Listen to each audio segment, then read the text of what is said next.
podcast. You're tuned in today. What's up, Cody? Been a minute. It's been a long time. The last podcast we did was with me and Lucas. Yeah. Talking turkey hunting up there in Michigan, Mm-hmm. which he still talks about today. We were camping the other day, and we were telling campfire stories, and he told the brat Yeah. story again. Yeah. But a lot has happened. A ton has happened since our last podcast. Between field days, farm science, A lot of different things. Well, just summer in general. I mean, today is, creeping into what I would consider late September, I guess. Mm-hmm. And there's just a lot happened. I mean, we had a couple field days. We had a lot of stuff. I mean, things have been busy. Like, I talked to a lot of people, and everyone's like, you staying busy? What's Mm-hmm. going on? And Yeah. I mean, for the most part, we've stayed pretty dang busy. It's been really good. Yeah. I mean, for the most part, you asked me, 3 months ago what I thought summer was going to look like, and I wouldn't have predicted this. I would have called it as dry as the rain we had. Yeah. Oh, yeah, absolutely. Which, crop-wise, I'm hearing some wild bean numbers.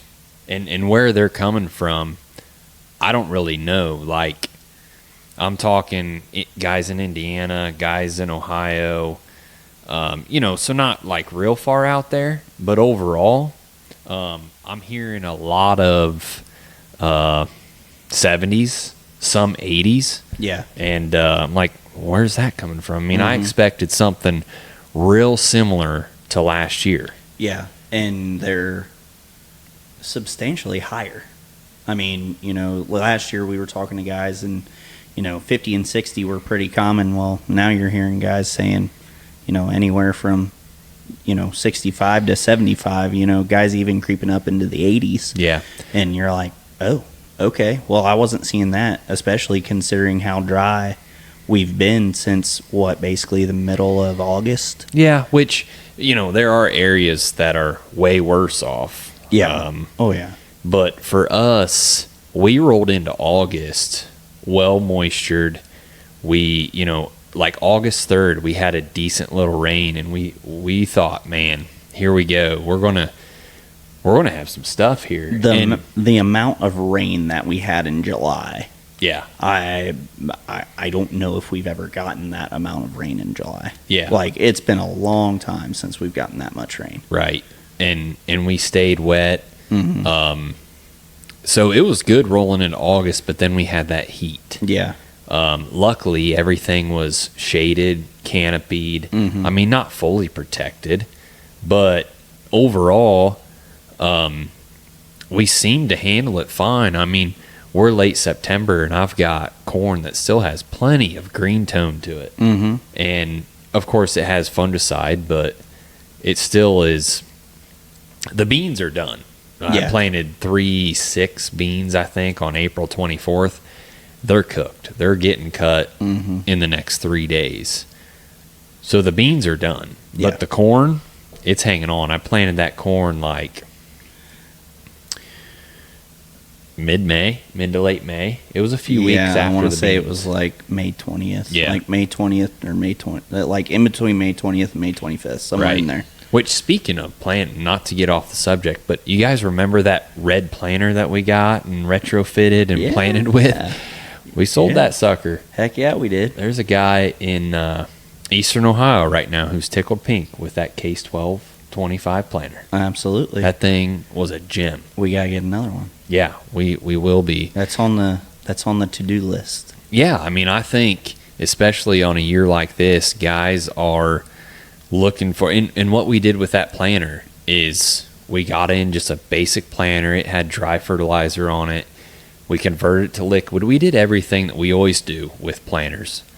Put closing wheels on it, put row cleaners on it. Just put our own twist on it. Yeah, everything that we always do for customers. Mhm. And we turned it into a very versatile planter that could plant into anything and could perform. Heck, that thing even planted pumpkins. It planted pumpkins, it planted sweet corn, it planted gourds, it planted number 2 yellow corn and some 3-6 Beck's beans on April 24th. Yes, it did. That we're going to find out very soon how they do.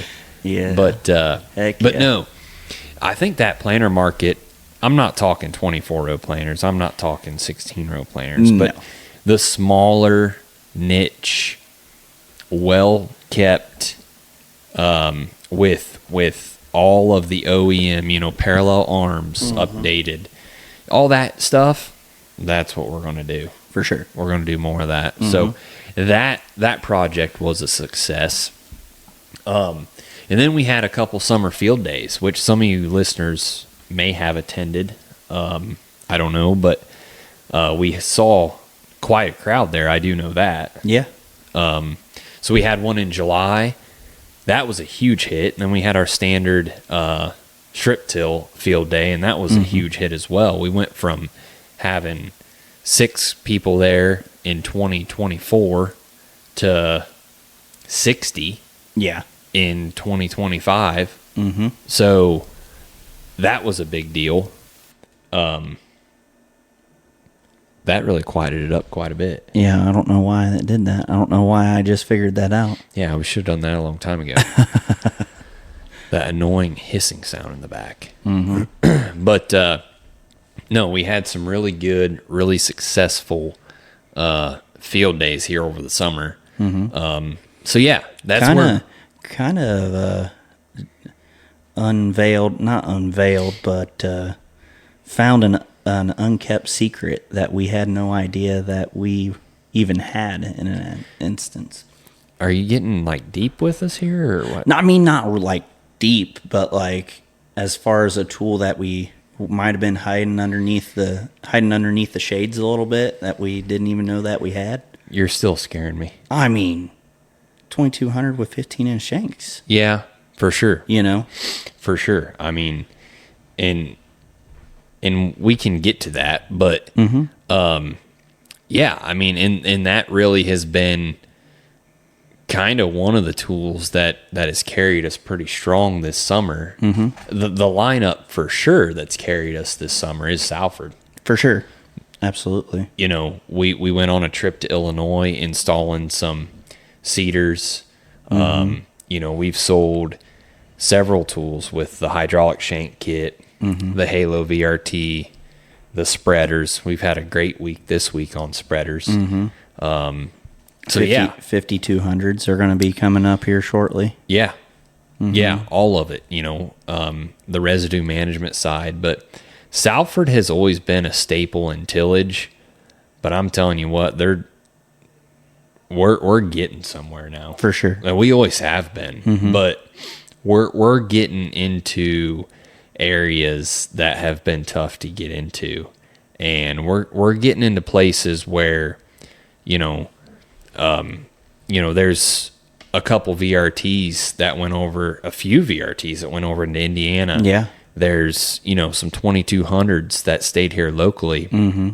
All of those things are eventually going to produce more and more as people see them perform. Absolutely. And it just goes back to the farm shows, the field days, and the personable type of response people get whenever they deal with us. But yeah, I know we're kind of scattered right now, bouncing here, there, and everywhere, but I was kind of trying to do a quick overview of a few highlights of the summer that we should have done a podcast for every one of them, but I'm still looking for that person to follow us around and just video everything we do. Yeah. We could have used one today. If you go do a demo tomorrow, just someone to just full-blown videotape and record the entire session. 100%, yeah. But and bring our YouTube videos just to show people what goes into a demo or what goes into planning a field day or pan testing a spreader. That would be good.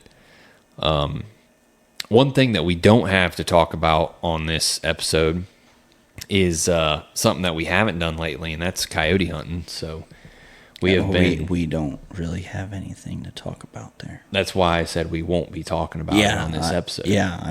We haven't killed a coyote in, my goodness. Well, I don't think we've been hunting in, my goodness. Well, we had a tough spring with it. Remember? This is true. I mean, we couldn't call in. We kind of kept just getting our teeth kicked in. Right. And so we didn't give up, but it wasn't the ideal time of year. Right. But now it is. So as we start to get some of these crops harvested off and stuff like that, open some stuff up. Yeah.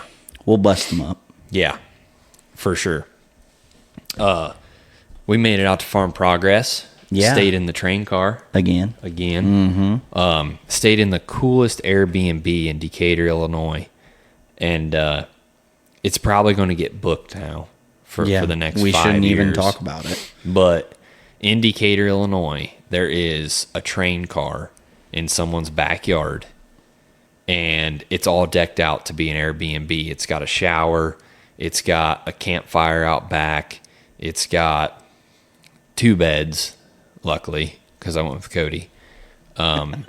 No, there is only 1 bed. Yeah, there is. I mean, I've slept in the same bed with you many times, but it's just kind of 1 weird bed. to say on the air.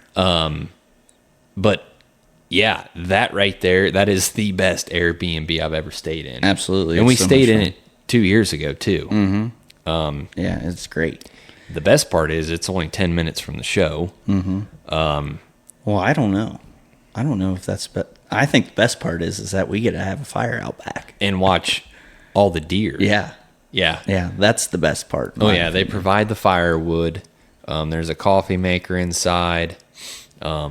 Usually run them out of firewood is part of the problem. Oh yeah. We asked in advance this time, hey, I know you have like 6 pieces of firewood back there, but I'm going to need like 30. And they provided. So they stepped up their game. But yeah, it's been we had Farm Science last week, which that show, going into it, we didn't really know what to think. We did get a bigger booth, but we combined our booth with Salford's, so technically our square footage was probably about the same, but overall, that show, the first day was horrible. Maybe the worst farm show day I've ever had. Yeah. I mean, we didn't talk to anyone. No. There wasn't anyone there. About 5,000 FFA kids. Yeah. Which is great. But then the second and third day really did make up for it. Yeah. I mean,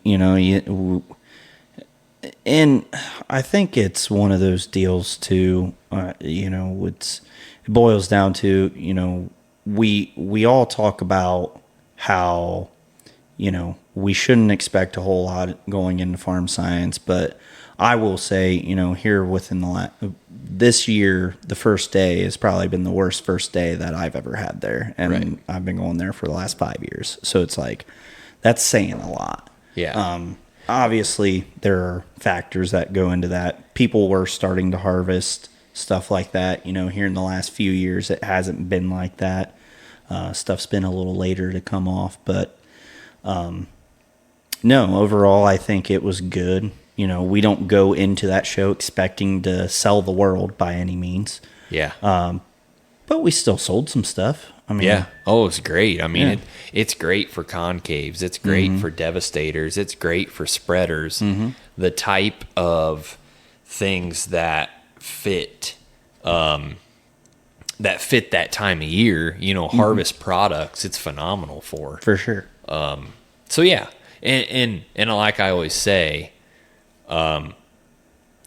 you can never beat a week when you get together with Gunkelman, Lee, Caleb. Case from Copperhead, Caleb from Yetter, you name it. List goes on and on. Not only even just that, just us as a team getting together and selling together. I mean, that's what we feel like. That's what that show's about, is the camaraderie between. Oh yeah. So between us. That show could be completely dead, and we're still going to have a good time. We're still going to learn a lot. We're still going to plan a lot. And, running into Clinton House, getting milkshake tickets for Mag Direct. That's just a dang shame. It's horrible. It's the worst thing in the world. Clinton shouldn't even be allowed to hand us those. Right. I cannot believe. Yeah. But, the kids ate it up. But, overall, Farm Science Review this year was for sure a success. It took a lot of time. Yep. Always takes a lot of time, but so a couple sets of concaves, a diesel tank, some devastators, Cecil spreader out of there. Yeah. There's a lot of those things that we talk about it. Yeah, we were slow, but look at what we sold type deal. Yeah. So, and this year we did something a little different. We cooked on the grill. That was the greatest thing ever. It was fun. Yeah. We had the Blackstone down there. We did breakfast. Yep. And then we cooked burgers and ribeyes and sausage patties, and it put a curveball into everyone else's plans. They didn't know what to think. We had the grill out there, and we made pancakes the one day for breakfast. Yeah. It was one of those deals. But yeah, I mean, if you're going to basically live there, it's fun to just bring some food along and cook and have it all ready. But we did do a demo this year. The last few years, we pulled out of the demos. This is true. Yeah, we did demos like crazy early on, but it just started to get too much. I mean, we would have to dang near shut down the booth for 3 hours so half of our crew could go do demos. So this year we just focused on one demo. Well, yeah, not only that, but we had to supply all the tractors. Right. We had to supply all that stuff. All the wagons. Our Salford rep, old Dave Gunkelman, he is worth something. He did pull through for us for the first time this year. Yep. He got us a tractor from AgRev, and the AgRev guy drove the tractor for us. Yep. So the old Fent. Yep. So that was a huge bonus. And I thought that, granted, I didn't get out there to watch it, but overall it sounded like the demos went really well. And they did. I mean, there was definitely a good crowd out there. Everybody is definitely interested in the tillage. The amount of foreign companies that I have never heard of that are demoing stuff out there is unbelievable. Like, there are guys out there that it looks like they took a blue pop with Smurf marker and just drew across that thing and said, okay, here we are. But all types of colors. It's crazy. It's crazy. But there's definitely a big push in the tillage market. Everybody's looking for that one do-it-all tool. And with how hard it was, that 2200 with 15-inch shanks, she did the job out there. So yeah, I mean, I don't want to talk a whole lot about that tool because you guys just need to see it on your farm. Yeah. We're going to have one more field day. If you haven't had a chance to make it to any of our field days yet this year, you still have one chance. I wish I could tell you the exact day, but I can't because it's gonna depend a lot on how harvest progresses here, because I can't have a field day in the middle of harvest. No one's going to show up. So last year it was around November 10th-ish. Yeah. This year it's probably going to be about the same, depending on rain over the next 30 days. And how fast and how much of a dock you want on your corn that you take in. Right. Well, I'm not too worried about that. We'll get that corn off. That's not going to be a problem. But we're going to do a demo day doing tillage in corn stalks. Yep. And that's a request that we get quite a bit. Like, hey, I know this thing looks good in beans, but what about in corn stalks? Yeah. How do I manage corn stalk residue? Yep. So we're going to hone in on that. We'll run some strip till in corn stalks. We'll do probably a live demo of harvesting, which you're thinking, okay, here we go again. We get to watch another combine run. But what you will see is the 360 chain roll. You will see the Utter Devastator, and you will get to see Salford tillage tools running. So we're going to hone in on residue management and then also seeding of cover crops. So that type of stuff. So we will be having another field day here yet that you guys will be able to attend yet this year. Yeah. Pretty pumped up for that one. It'll be fun to run corn in front of guys. Yeah. Especially with that 9510. Absolutely. Heck yeah. Absolutely. Over the last few months, what would you say has been the number one topic that you keep hearing being brought up, maybe from growers or the pain point, or other than prices, that the solution that you're helping guys fix? Efficiency and simplicity, and how we can eliminate passes. That all boils down to that efficiency stamp. That is super loud. Yeah, we're recording kind of in the shop here upstairs, but yeah, I would say it definitely boils down to efficiency at the end of the day. Which, yeah, I mean, if you could put a word to really everything that we sell, it's going to be efficiency and then just ROI. Right. Yeah. And I would agree. I mean, everyone looking at these tillage tools, they're looking to trade in a tool that is inefficient and one that requires several passes for something like that. If we're selling a cover crop seeder, same thing. They're looking to go from a 2-pass seeding system to a 1. Yep. Mount the seeder on the tillage tool. I've already got the tillage tool. I just need a seeder to go on top of it. Right. I'm tired of spreading it with my spreader and getting it uneven. Right. Seeder helps take care of that issue. Yeah. The guy that bought a spreader just yesterday, the co-op didn't get to him in time for all their lime last year. He now has the manpower and the help. He feels like he can tackle all of his spreading needs on his own. So he's going to own a spreader. And so, yes, that's going to build efficiency. He said, we already do our own spraying. Yeah. What's thrown in a spreader into the mix and tackling all of our dry too. So, yeah, I would agree. Efficiency, less passes, ROI, and just in general getting things done in a more timely fashion, doing a better job when you're doing it. And that's where really what we've been selling, which is the Salford tillage tools, the Devastator and the concaves, all that goes back into ROI and all of that stuff. So the the things that I've heard from guys that are coming to us wanting to purchase that stuff is just that consistent chatter of, I've got a tool that doesn't quite do this well enough, so I need you to help fix my problem. So that's where we're at. In today's time frame, I know we talked a lot about the summer. We talked about places we went, jobs we did, Farm Science Review. But today,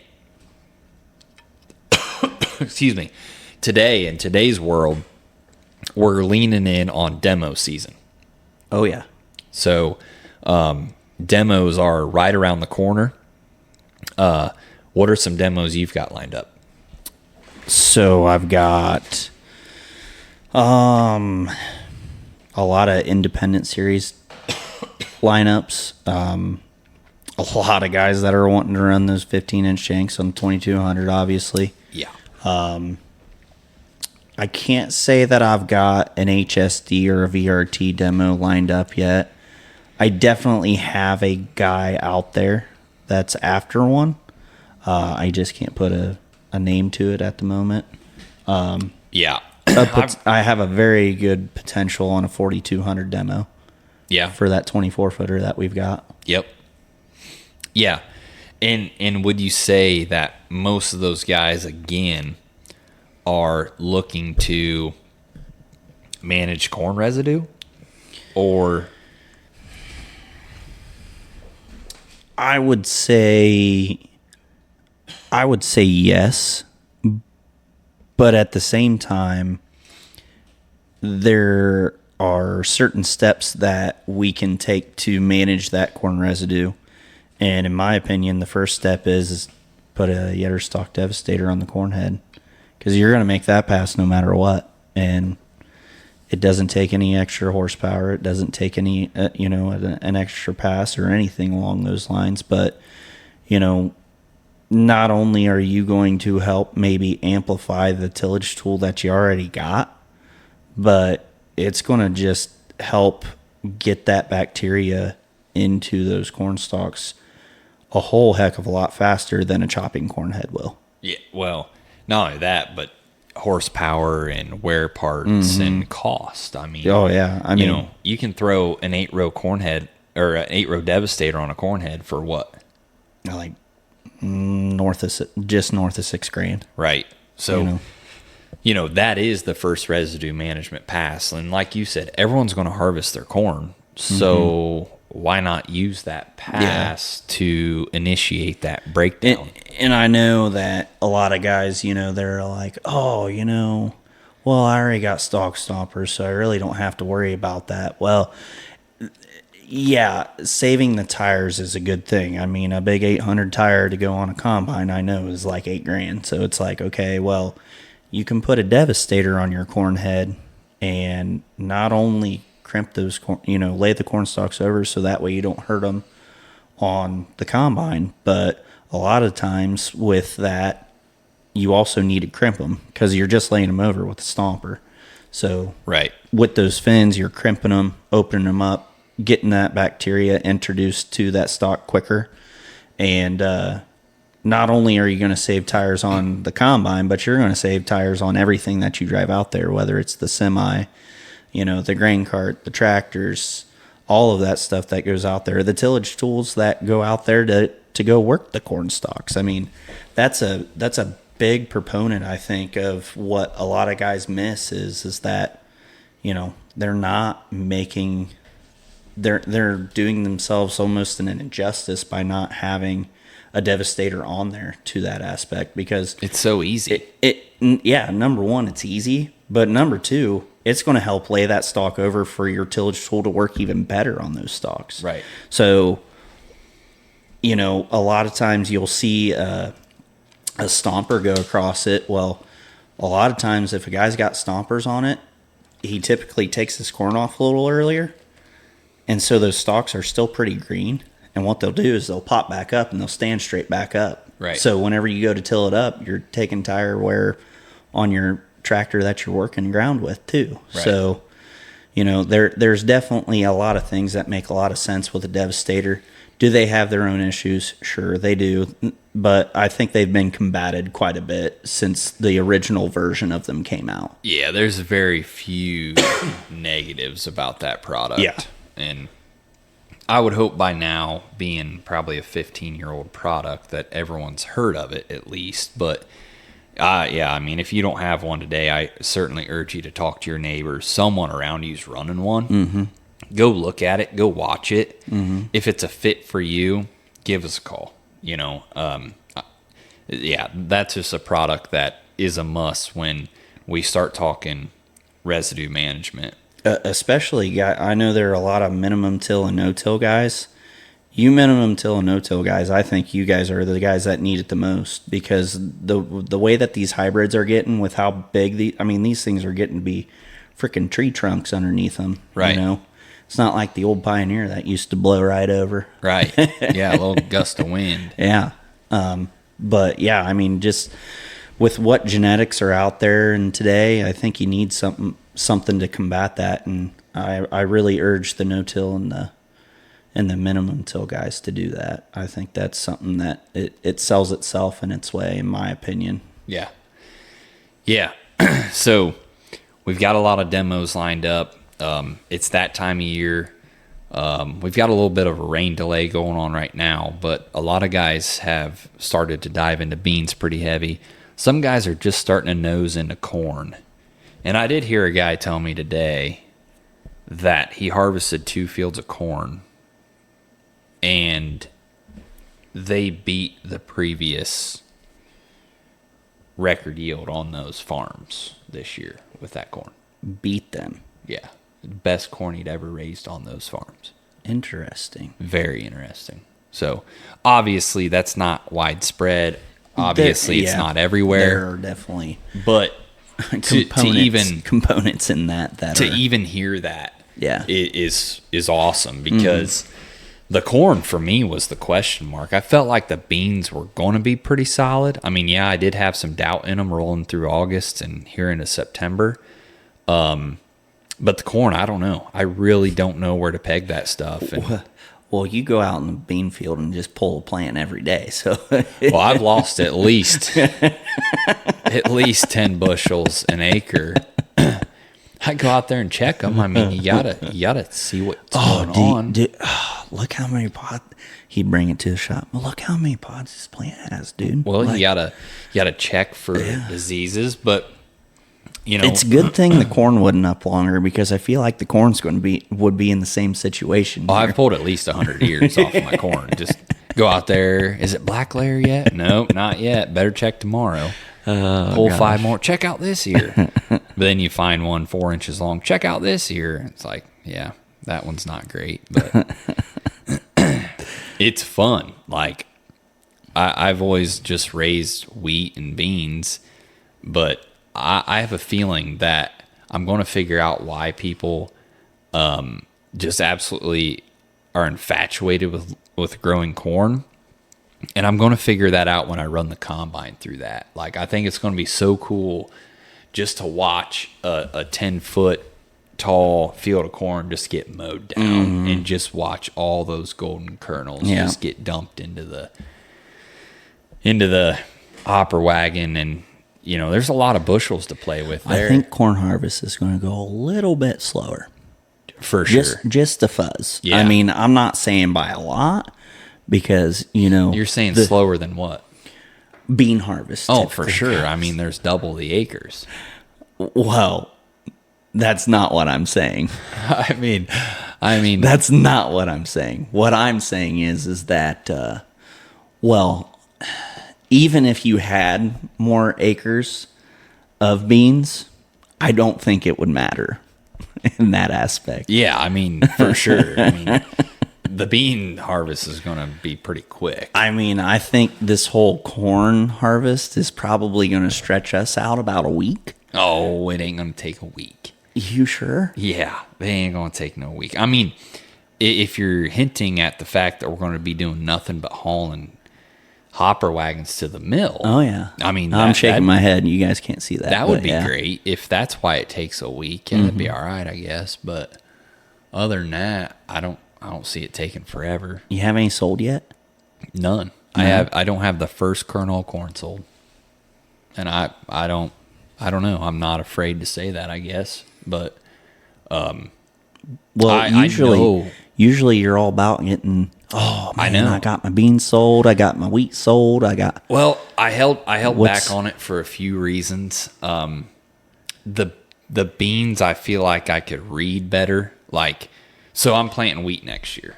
Right. Like, cause I'm an idiot, right? I mean, it's strictly for field day purposes. I may not be a smart man, but I know what love is. Yeah. I'm planting wheat. So I'm watching it right now. You know, I can sell wheat right now next year for $5. Yeah.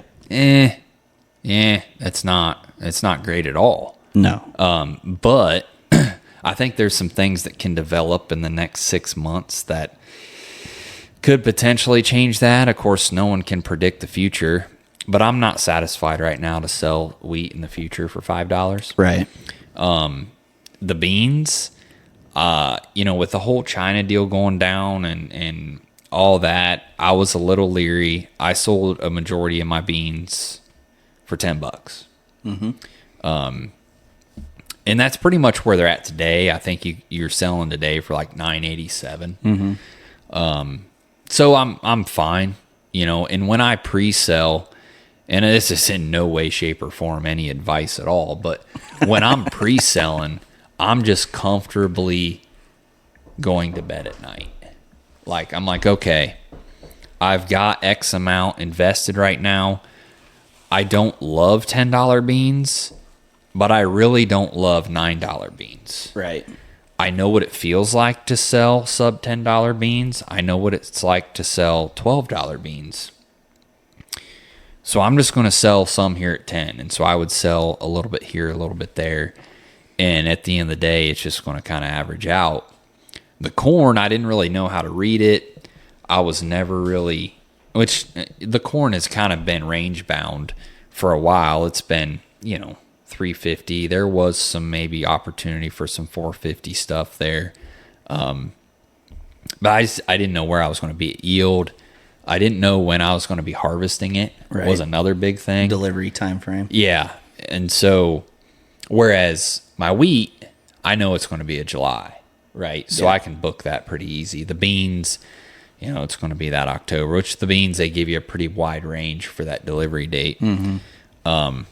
But yeah, I don't know. I haven't sold the first kernel of corn, and it doesn't bother me, to be honest with you. Yeah, first kernel kern. First kernel kern, yeah. So I don't know. I guess right now I'm at like 406, 405. I could sell, and I'm probably going to set some here this week yet. Yeah. So you only got 1 day left. Sell a little bit for what? Before the week's over. Well, yeah, not over, but the work week. Right. Yeah. I mean, the marketing week. Yeah. Yeah. Yeah. I might book something tomorrow. We'll see. Just get something in there at that 405 just to say, hey, I got some corn sold. Got you thinking about it. Yeah. Yeah.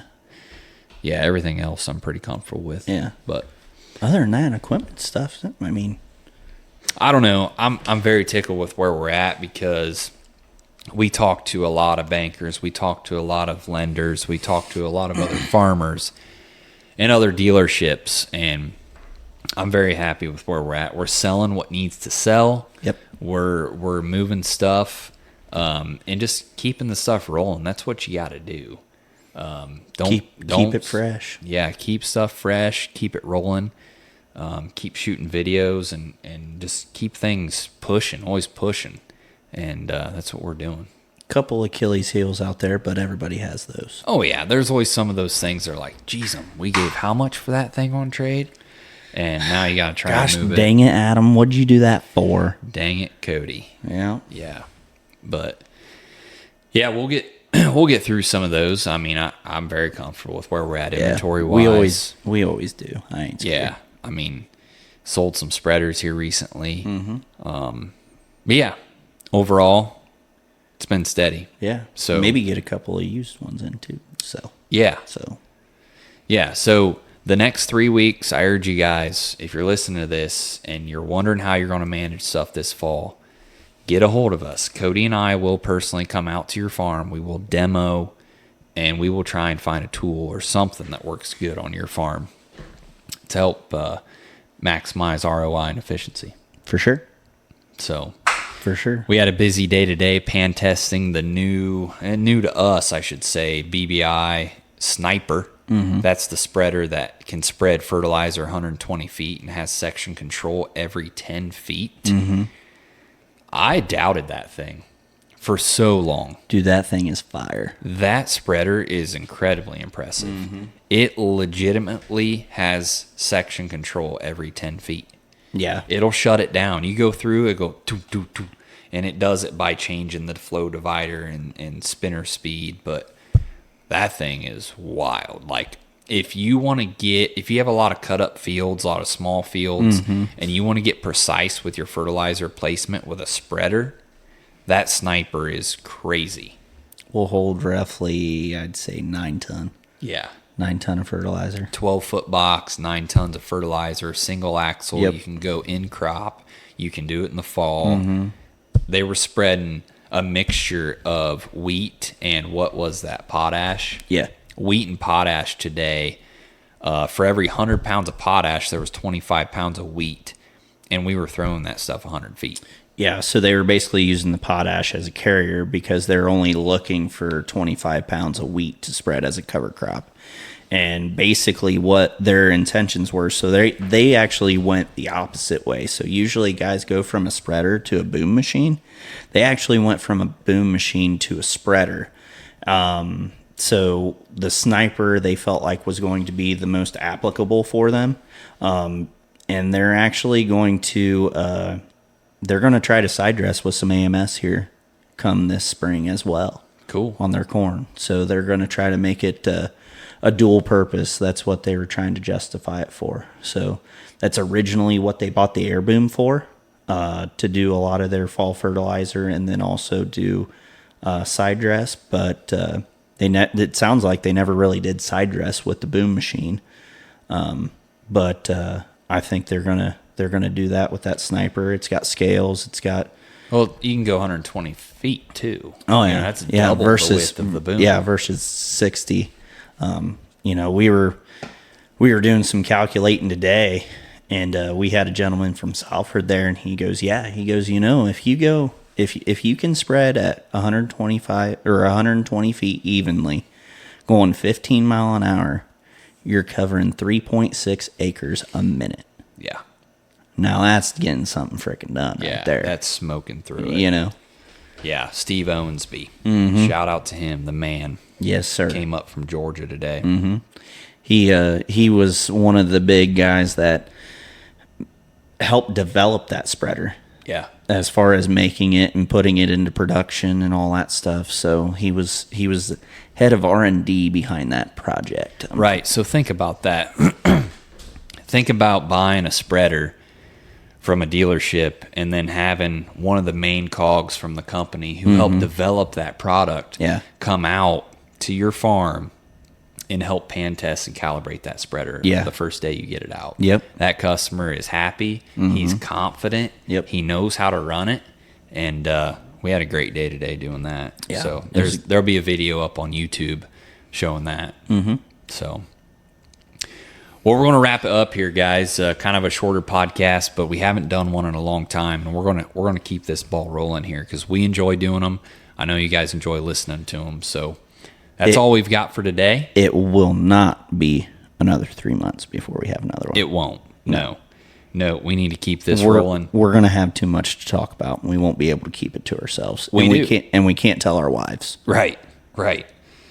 Yes. Yes. So, but no, thanks for tuning in. We appreciate it, and we'll see you on the next one. Yep. Thank you.